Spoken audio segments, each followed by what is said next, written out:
Hi friends, I'm Roshan. Welcome to my channel 30 Days Spoken English Class in Tamil Day 7. இன்று modal வேர்பான கேனை பற்றி படிக்கப் போகிறோம். இது தமிழில் இயலும் முடியும் என்று அழைக்கப்படுகிறது. கேன் வந்து can could May might shall should will would போன்று மோடல் வேர்ப் என்று அழைக்கப்படுகிறது. முதலாவது கேனோட யூசேஜ் இங்க நாங்கள் படிக்கிறது எபிலிட்டியை வெளிப்படுத்த ஆற்றலினை வெளிப்படுத்துவதற்கு கேன் பயன்படுத்தப்படுகிறது. உதாரணமாக I can speak English well, என்னால் நன்றாக ஆங்கிலம் பேச முடியும். தொடர்ந்து அடுத்த யூசேஜாக கேன் என்ற யூசேஜ் இங்க பார்க்கிறோம் பெர்மிஷன் அனுமதி. உதாரணமாக யூ கேன் கோ நவ், நீங்கள் இப்போ போகலாம். அடுத்த கேன் என்ற யூசேஜ் ரிக்வெஸ்ட், வேண்டுகோளுக்காக கேனை பாவிக்கலாம். உதாரணமாக can you post this letter please, தயவு செய்து இந்த கடிதத்தை உங்களால் போஸ்ட் பண்ண முடியுமா? அடுத்த கேனுடைய யூசேஜாக பாசிபிலிட்டியை கூறலாம். உதாரணமாக ஸ்மோக்கிங், புகைத்தல். ஸ்மோக்கோட ஐஎன்ஜி சேர்த்தா ஸ்மோக்கிங் என்று வரும். இதை வந்து நாங்கள் ஜெரண்ட் என்று சொல்லுவோம். ஸ்மோக்கிங், புகைத்தல் கேன் காஸ் கேன்சர், புற்றுநோயை விளைவிக்கும், புற்றுநோயை உண்டு பண்ணும். ஸ்மோக்கிங் கேன் காஸ் கேன்சர், ஸ்மோக்கிங்கால கேன்சரை விளைவிக்க முடியும். தொடர்ந்து கேனினை நாங்கள் வந்து அதில் அஃபர்மேட்டிவ் பாசிட்டிவ் வடிவத்தினை அவதானிப்போம்.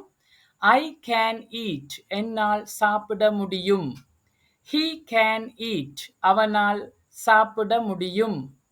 ஷீ கேன் ஈட், அவளால் சாப்பிட முடியும். இட் கேன் ஈட், அதால் சாப்பிட முடியும். யூ கேன் ஈட், உங்களால் சாப்பிட முடியும். we can eat, எங்களால் சாப்பிட முடியும். they can eat, அவர்களால் சாப்பிட முடியும். தொடர்ந்து கேனினுடைய நெகட்டிவ் எதிர்மறை வடிவத்தை அவதானிப்போம். பொதுவில் cannot என்பது வந்து இடைவெளி விடாமல் எழுதப்படுகின்றது, ஸ்பேஸ் விடாமல் எழுதப்படுகிறது. அதனுடைய சுருக்க வடிவம் can't என்று அழைக்கப்படுகின்றது. உதாரணமாக I cannot eat, என்னால் சாப்பிட முடியாது. He cannot eat, அவனால் சாப்பிட முடியாது.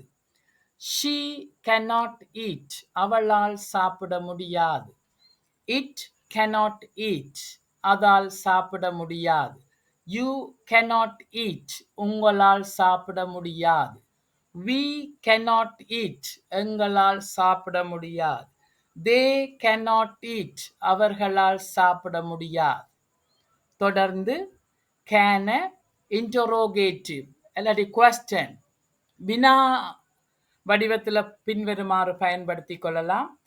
Can I eat, என்னால் சாப்பிட முடியுமா?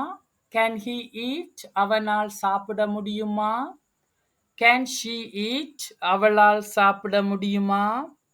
Can it eat, அதால் சாப்பிட முடியுமா? Can you eat, உங்களால் சாப்பிட முடியுமா? Can we eat, எங்களால் சாப்பிட முடியுமா? Can they eat, அவர்களால் சாப்பிட முடியுமா? தொடர்ந்து உதாரணங்களினை அவதானிப்போம். Can you wait a moment please, கொஞ்ச நேரம் உங்களால் காத்திருக்க முடியுமா? Can you open the door please, தயவு செய்து உங்களால் கதவை திறக்க முடியுமா? Can I go home early today, இன்று வீட்டிற்கு ஏர்லியாக செல்ல முடியுமா? He can play the piano, அவரால் பியானோ வாசிக்க முடியும். I can, என்னால் முடியும். அடுத்த can, அதோட அர்த்தம் தகரத்தில் அடைத்தல். அப்ப I can என்னால் தகரத்தில் அடைக்க முடியும். fish, மீனை. I can fish, என்னால் மீனை தகரத்தில் அடைக்க முடியும். That's all for today. Thank you and see you soon.